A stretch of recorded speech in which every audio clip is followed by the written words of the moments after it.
नमस्कार, आप देख रहे हैं साधना प्लस न्यूज। आप सभी का स्वागत है खबरें राजस्थान के हमारे इस बुलेटिन में। आपके साथ मैं अंजलि। बुलेटिन की शुरुआत करेंगे, लेकिन इससे पहले नजर डालते हैं आज की सुर्खियों पर। हनुमानगढ़ में किसान संघर्ष समिति की बैठक, सुई ब्रांच को लेकर की गई बैठक। 100 गांव की किसान बैठक में हुए शामिल।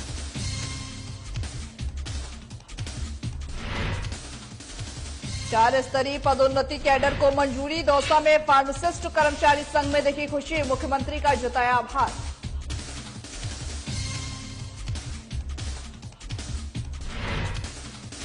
दौसा में 2 दिवसीय प्रशिक्षण शिविर का समापन। मौके पर गोविंद सिंह डोटासरा का बीजेपी पर हमला, कहा बीजेपी झूठी बातों का प्रचार करने में माहिर। दौसा में फागोत्सव कार्यक्रम का आयोजन। चाणक्य छात्रावास में आयोजित हुआ कार्यक्रम। मौके पर महिला कार्यकर्ताओं ने खेली फूलों की होली।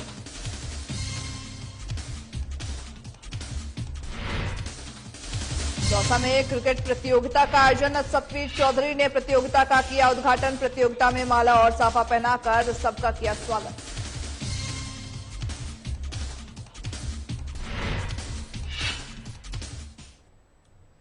अब करते हैं बुलेटिन की शुरुआत खबरों से। एनिमेशन एक ऐसी कला है जिससे कि आप अपनी काल्पनिक कल्पनाएं जो है उसको उड़ान भर सकते हैं। एनिमेशन हर उम्र के लोगों को उसकी मनचाहे विद्या सिखाने का एक जरिया है, साथ ही साथ उनकी नींव मजबूत करने और स्किल डेवलप करने का माध्यम है। इसी को लेकर के हमारे कार्यक्रम में हम आपको मिलवा रहे हैं खास शख्सियत से। देखिए हमारे इस खास रिपोर्ट को।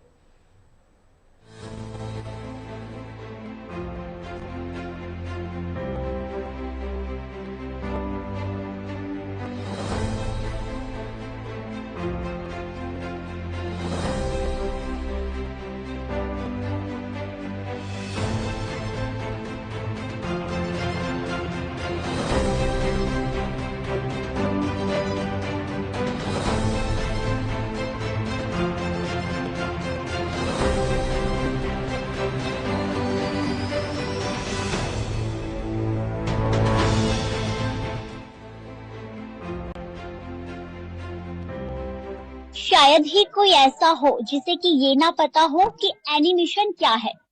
मैंने ऐसा इसलिए कहा क्योंकि आजकल सभी को एनिमेशन के बारे में कुछ ना कुछ जानकारी तो पहले से ही पता है, पर आपको ये भी जानना जरूरी है कि एनिमेशन कैसे बनाए जाते हैं। आप बच्चों को, अगर हम बच्चों की बात करें तो आप बच्चों को ही देख लो, उन्हें बड़ों से ज्यादा पता होता है कार्टून और एनिमेशन के बारे में। ऐसा शायद इसलिए कि वो कंप्यूटर, एनिमेशन और ग्राफिक्स के इस्तेमाल से कॉम्प्लेक्स चीजों को और भी रोचक बनाया जा सकता है। इसी को लेकर आज हम आपको मिलवाने आए हैं ऐसी ही खास शख्सियत।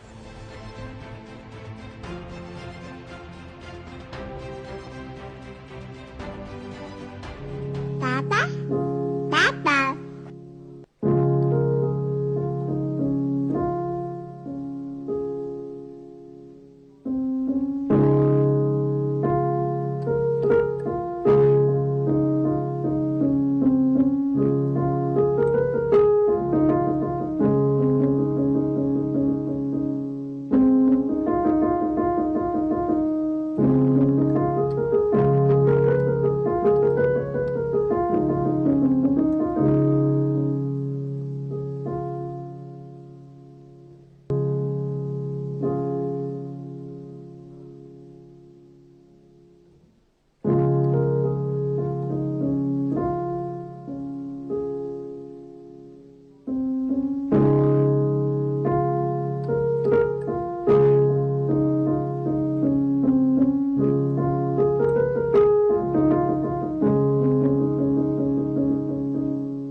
इंसान के अंदर लगन और आत्मविश्वास उसके मन चाहे सपनों को साकार कर देता है।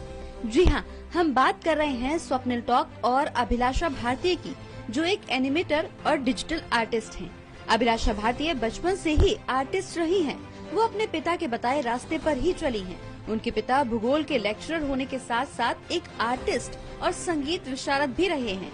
उन्होंने अपनी कला और संगीत को अभिलाषा को भी सिखाया, जिससे आज अभिलाषा भी drawing, story writing, story boarding जैसे कई आर्ट में माहिर हो गई हैं। साथ ही साथ सॉफ्टवेयर पर कैसे काम करना है, एडिटिंग कैसे करते हैं, पोर्टफोलियो कैसे बनाते हैं, इसके अलावा हर कंटेंट का हर तरह का काम और हर सॉफ्टवेयर अलग से वर्क होता है, वो भी अभिलाषा अपनी कला के माध्यम से बखूबी दिखा लेती हैं।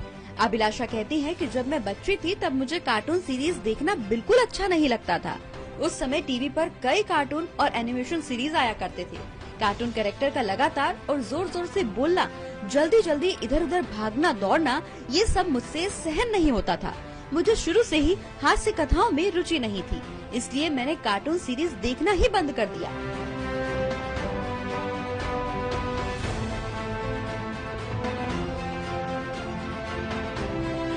कार्टून कैरेक्टर्स का जमीन पर गिरकर चपटा हो जाना, हवा से फूलकर गोल हो जाना और इलास्टिक की तरह खींच जाना, इन सब बातों से जहां दूसरे बच्चों को मजा आता था, वो हंसते थे, तो वहीं मुझे हंसी आती ही नहीं थी।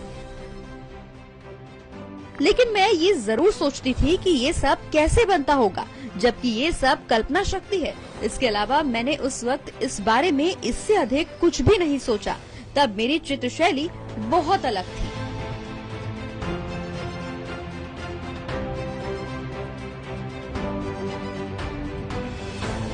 आपने अपने जीवन की शुरुआत कैसे की और ये जो एनिमेशन वाली प्रेरणा है वो आपको कैसे मिली, कहाँ से मिली?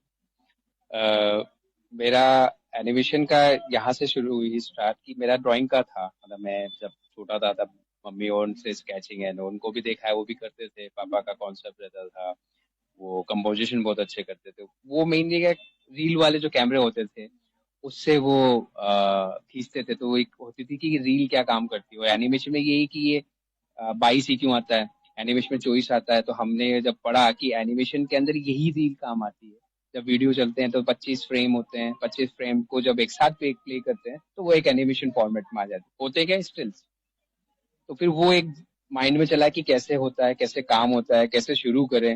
तो वहां से हमने सोचा, फिर मैं उसमें आगे एनिमेशन के लिए बाहर दिल्ली गया पढ़ने। दिल्ली से मैं यहाँ जयपुर में आया और अब यहाँ पे हम 2013 में हमने अम्बिटून्स क्रिएशंस को एस्टेब्लिश किया और अभी हम ऑनलाइन और क्लासेस लेते हैं अम्बिटून्स क्रिएशंस में ही, मैं और मेरी वाइफ दोनों ही। मेरा बैचलर है एनिमेशन में, डिग्री है एक्चुअली मेरी, बैचलर नहीं कह सकते उसको, डिप्लोमा डिग्री है मेरी। और मैं मास्टर इन आर्ट्स हूँ हिस्ट्री के साथ। और मेरी वाइफ जो है वो मास्टर इन एनिमेशन है, अभिलाषा, और बैचलर भी ये इसी में है। और मेरा जो मेनली है वो वीडियोस का काम है। मैं वीडियो एडिटिंग में बहुत मेरा मास्टर्स वीडियो एडिटिंग में है।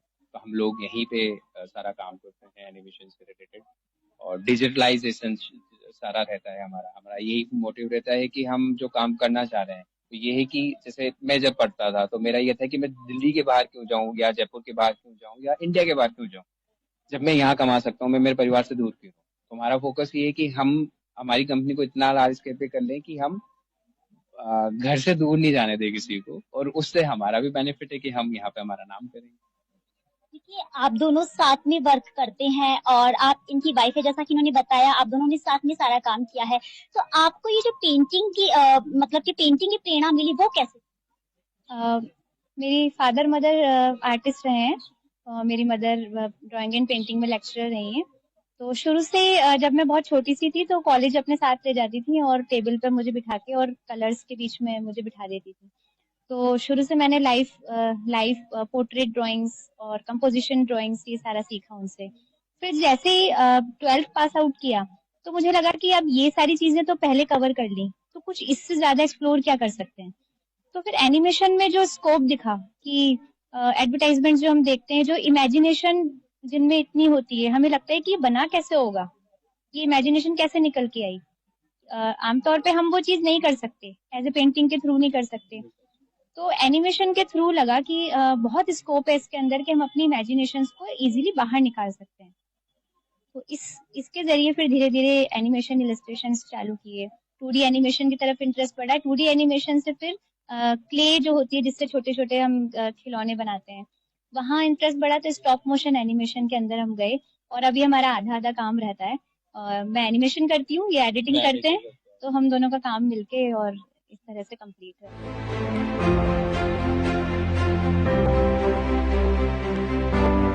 मैंने हर चित्र को बहुत बारीकी से बनाया था। हाँ, पर मुझे चित्रकथा बनाना और नए कैरेक्टर्स बनाना उस वक्त भी बहुत पसंद था।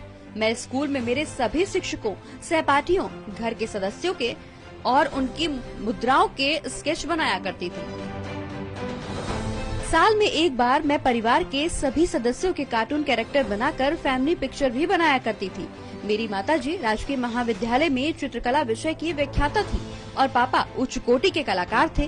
फिर एक दिन जयपुर में हमारे पड़ोसी जो Birla institute of technology Jaipur में काम करते थे, उन्हें इंस्टीट्यूट में मल्टीमीडिया कोर्स की जानकारी दी। राजस्थान में यह एनिमेशन विषय में पहला डिग्री कोर्स था, क्योंकि एनिमेशन कोर्स में चित्रकला एक अलग आर्ट है। इसलिए ये कोर्स करने के लिए मेरे अंदर रुचि जागृत हुई और मैं आज एक एनिमेटर और डिजिटल आर्टिस्ट हूँ।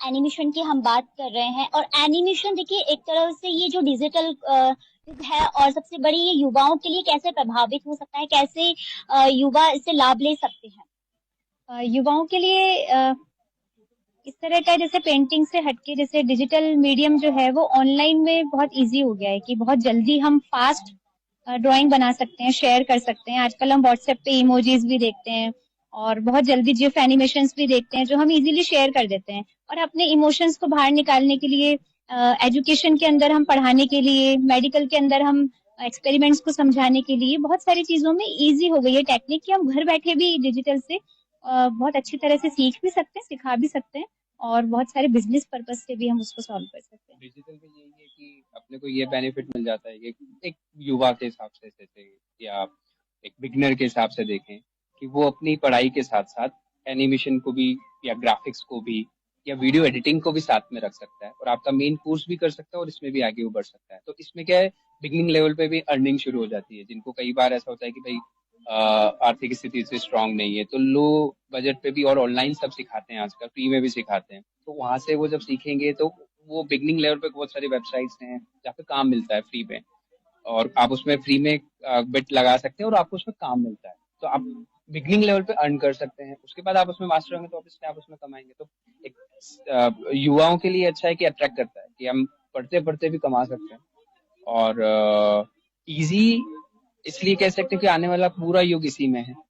आप जब पेंटिंग करते हैं तो उसके एक प्लस पॉइंट है और एनिमेशन करते हैं या ड्राइंग करते हैं या डिजिटलाइज सारा करते हैं तो उसका एक अलग प्लस पॉइंट्स होते हैं। तो उसके प्लस पॉइंट में एक दो चीजें मैं आपको बता देता हूँ। मेनली ये कि टाइम सेविंग है। दूसरा ये कि आप इजीली शेयर कर सकते हैं, कैरी करना आसान है। आपने लैपटॉप में डाला या फोन में डाला, मेल कर दिया, काम हो गया। अगर छोटे बच्चों की बात करें तो देखा है कि कैसे छोटे बच्चे होते हैं वो एनिमेशन को लेकर एक अट्रैक्टिव होते हैं और बहुत एक्सपर्ट होते हैं। हाँ, क्योंकि अब देखा जाए ना, हम अभी देखते हैं कि 2-2.5 साल की उम्र से वो मोबाइल यूज करना स्टार्ट कर देते हैं, तो उन्हें सारी एप्लीकेशन यूज करना आ जाता है और इनफैक्ट इतनी इजीली ऑपरेट कर सकते हैं वो उस चीज को। उनको पता रहता है कि अच्छा आईज यहाँ लगानी है, स्माइल यहाँ लगानी है। तो वो सब चीजें इतनी इजी हो गई है कि बहुत बचपन से बच्चे एनिमेशन सीखने लग जाते हैं। एनिमेशन जो है वो है एजुकेशन का भी एक जरिया है, तो इससे आप कैसे देखते हैं? एनिमेशन एक एजुकेशन का जरिया इसलिए भी बहुत बेटर है क्योंकि अभी ड्यू टू कोविड सबको डिजिटलाइजेशन की एक अहमियत पता चल गई है। पहले ही होता है कि कंप्यूटर में ज्यादा बच्चों को नहीं देना, आंखें खराब हो जाएगी, मोबाइल से दूर रखो। अब वही है, वही पेरेंट्स जो लैपटॉप ले रहे हैं सारा, या मजबूरी समझे या कुछ भी समझे, पर वो उसकी तरफ जाना है। तो डिजिटलाइजेशन से एजुकेशन पे इतना इफेक्ट ये है कि एक तो पढ़ना इजी हो गया है। क्या पढ़ना इजी हो गया है कि जैसे सपोज आप किताब पढ़ रहे हैं, किताब की एक लाइटिंग कम हो गई या बहुत सारी चीजें हैं वो डिजिटलाइजेशन में ये है कि जैसे अपन बुक की बात कर रहा था मैं, तो बुक में क्या होता है कि अपन अब जो है बच्चे इतना इंटरेस्ट नहीं लेते या बड़े भी नहीं पढ़ते, वो ही मोबाइल के एप्लीकेशन में सेम बुकों को डाउनलोड करके पढ़ते हैं, तो वो डिजिटलाइजेशन हो गया। उनको ये महत्व हो गया कि वो एक छोटा सा इजीली उठाया, कहीं भी चले गए, और इजीली उसके साथ और बेनिफिट ये है कि वो कुछ भी स्विच कर सकते हैं, बहुत कुछ देख सकते हैं, कहीं शेयर कर सकते हैं टू एंड। हम ऐसा कह सकते हैं कि बुक्स से ज्यादा आजकल बच्चे इस तरह की डिजिटल जो वर्क है इनको देखकर ज्यादा जी जी, प्रभावित। काफी प्रभावित हो रहे हैं। दूसरा ये है कि यूट्यूब पे वो इजीली सीख सकते हैं। छोटा सा बच्चा है हमारे पास, एक पढ़ने आया था, उसको कई चीजों में वो बोल रहा है कि सर ऐसे करके ऐसे कर लिए, तो उनको इतना पता है क्योंकि वो मोबाइल पे लगे हैं। ड्यू टू कोविड और ज्यादा लगे हैं, पहले से भी नॉलेज है, बट ड्यू टू कोविड और ज्यादा उनका हो गया। तो ये आने वाला युग है और जरूरी भी है कि वो उसमें आगे बढ़े।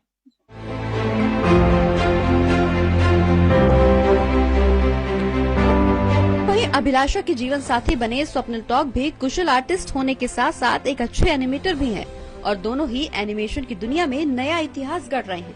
ये खुद भी सीखने के साथ साथ आने वाली पीढ़ियों को भी सिखाने का काम करते हैं। यही नहीं, दोनों के माता पिता भी कुशल आर्टिस्ट रह चुके हैं।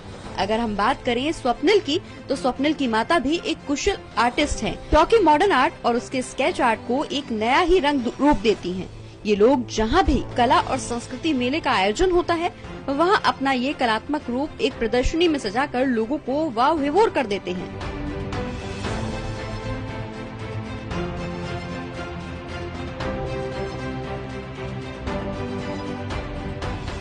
हम फैमिली की बात करें तो जैसा कि मैंने सुना अभी स्वप्निल जी से एंड अभिलाषा जी से कि आपकी फैमिली में सभी आर्टिस्ट है, इनके फादर हैं, इनकी मदर है, सभी आर्टिस्ट है, आप भी आर्टिस्ट हैं। तो कैसा माहौल रहता है, क्या चर्चाएं रहती है घर पे इन सबको लेकर? देखो, जिस घर में कला होती है उसमें बहुत अच्छा माहौल रहता है। कोई गाता है, कोई चित्र बनाता है, कोई मतलब बहुत हल्का वातावरण रहता है और मन भी खूब खुश रहता है। रंग बिरंगी फोटो और ये देख के म्यूजिक भी सुनाई दे रहा है आराम से, तो बहुत अच्छा वातावरण रहता है। आपने अपने परिवार को इस लाइन में डाला तो कैसे आपने ये कहा, आपको कैसे मिली ये प्रेरणा, जैसे कि इन्होंने आपके बारे में बताया, आपको क्या लगता है?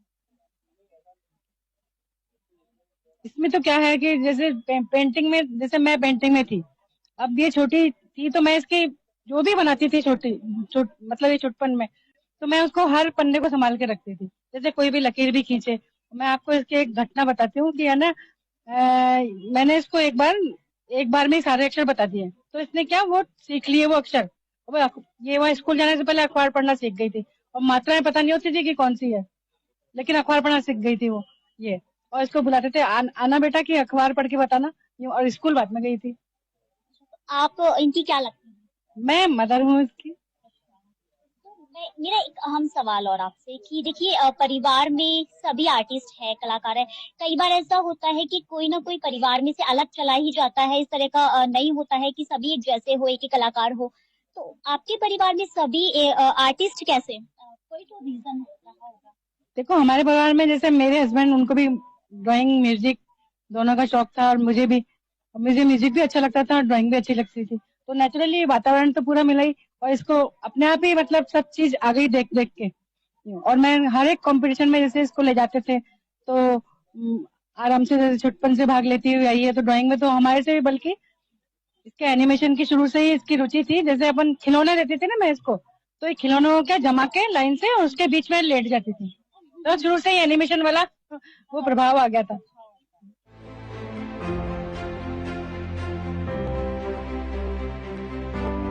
स्वप्निल टॉक बताते हैं कि मुझे आज भी याद है जब 2011 के कला मेले में मैंने पहली बार अपनी डिजिटल पेंटिंग लगाई थी। आम आदमी के समझ में आना मुश्किल होता है, ऐसे में वो कमेंट भी कर सकता है कि ये तो डिजिटल है, इसमें क्या ही करना पड़ता है, कंप्यूटर में तो पेंटिंग अपने आप बनती है।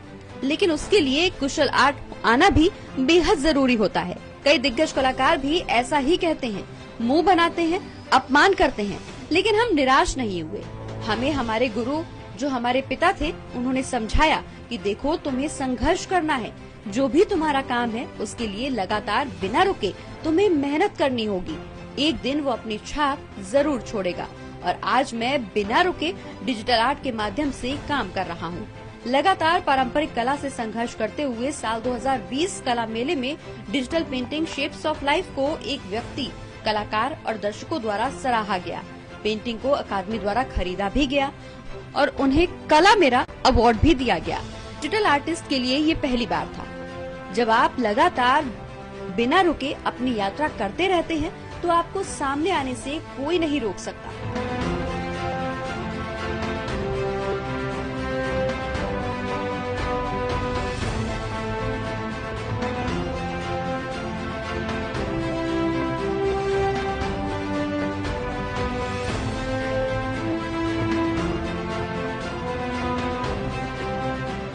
देखा आपने कि किस तरह कला और हुनर की कोई उम्र नहीं होती है और आज आर्ट, कला, संस्कृति ने अपने ही एक युग में नया पड़ाव बनाया है।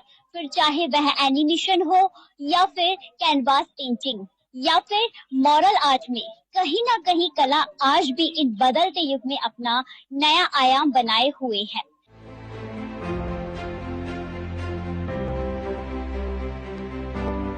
इतना तो साफ है कि अगर किसी व्यक्ति के अंदर कुछ करने की इच्छा शक्ति होती है तो वो किसी भी काम के मुकाम तक पहुंच ही जाता है।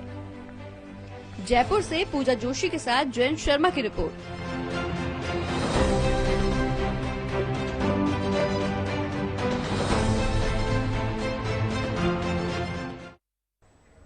ब्रज क्षेत्र भरतपुर में होली का रंग जगह जगह दिख रहा है, जहां पर जिले में बता दें कि होली की मिलन समारोह का आयोजन किया जा रहा है, जहां पर भरतपुर में मंदिरों में होली की धूम मची हुई है। शहर में भगवान को नगर भ्रमण करा करके पुण्य लाभ करा रहे हैं। तो वहीं आज शहर में रघुनाथ जी विरक्त मंदिर बुद्ध की हाट की होली के अवसर पर शोभा यात्रा निकाली गई है। ये शोभा यात्रा रघुनाथ भगवान अटल बंद से पुराने लक्ष्मण मंदिर के रास्ते नए लक्ष्मण मंदिर से होते हुए गंगा मंदिर से चौराहे से बुद्ध की हाट तक निकाली गई है।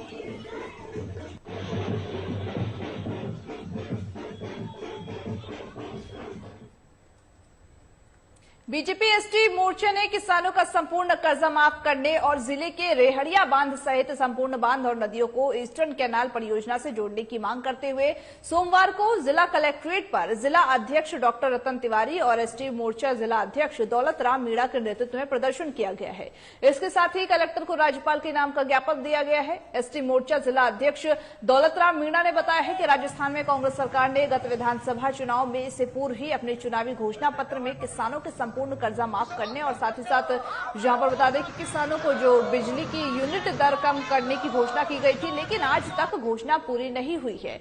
और जिले की प्रमुख समस्याओं में पानी की समस्या का संकट है। इसके समाधान के लिए राज्य सरकार ईस्टर्न कैनाल नहर परियोजना के लिए केंद्र सरकार को भिजवाए गए जो प्रस्ताव है उसमें जिले के रेहड़िया बांध सहित अन्य बांध और नदियों को भी जोड़े ताकि किसानों को पानी की समस्या से निजात मिल सके। इस दौरान ही पूर्व प्रधान सुबुद्धि राम मीणा, एसटी मोर्चा जिला महामंत्री जगन्नाथ मीणा, मोर्चा कोषाध्यक्ष घनश्याम करणवार, सरपंच विजय सिंह मीणा, सरपंच खालीराम मीणा, मोही सरपंच पंकज सिकंदरा, मंडल अध्यक्ष रामचरण मीणा सहित सैकड़ों किसान धरना प्रदर्शन में शामिल हुए और कलेक्ट्रेट पहुंचे थे। किसान एकता जिंदाबाद, किसान एकता जिंदाबाद, किसान एकता जिंदाबाद, किसान एकता। जिला मुख्यालय सवाई माधोपुर में संयुक्त किसान मोर्चा के राष्ट्रीय आह्वान पर राजस्थान किसान सभा जिला अध्यक्ष काजी मीणा के नेतृत्व में बैठक हुई है, जहां पर इस दौरान ही किसान ने श्रमिकों की समस्याओं को लेकर के 28-29 मार्च को भारत बंद का आह्वान किया गया है। उन्होंने केंद्र सरकार पर आरोप लगाते हुए कहा कि पूंजीपतियों के इशारे पर केंद्र सरकार गरीब मजदूर किसानों के खिलाफ महंगाई, बेरोजगारी, भ्रष्टाचार, जमाखोरी को बढ़ावा दे रही है, जिसको लेकर के 28 मार्च को भारत बंद को सफल बनाने के लिए पीले चावल में पैम्पलेट बांटे गए हैं।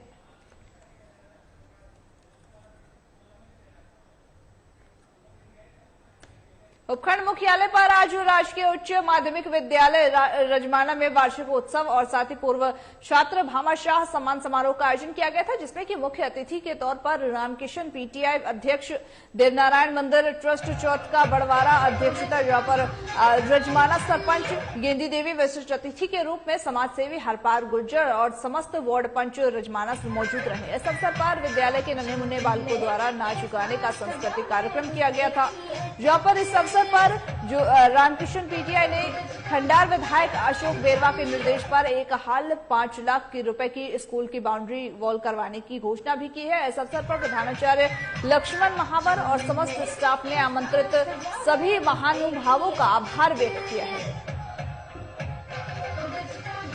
यहाँ बता दें कि वार्षिक उत्सव का इस दौरान आयोजित किया गया था। भामाशाह सम्मान समारोह किया गया था, जहां पर कार्यक्रम में तमाम लोग थिरकते हुए भी नजर आए और इसमें सांस्कृतिक कार्यक्रमों का भी आयोजन किया गया था, जहां पर माधोपुर में यह आयोजन किया गया था और लोगों ने नृत्य कला का भी इसमें आनंद उठाते हुए नजर आए। खबरें राजस्थान के हमारे इस बुलेटिन में बस इतना ही। मुझे दीजिए इजाजत और तमाम बाकी खबरों के अपडेट्स के लिए देखते रहिए साधना प्लस न्यूज।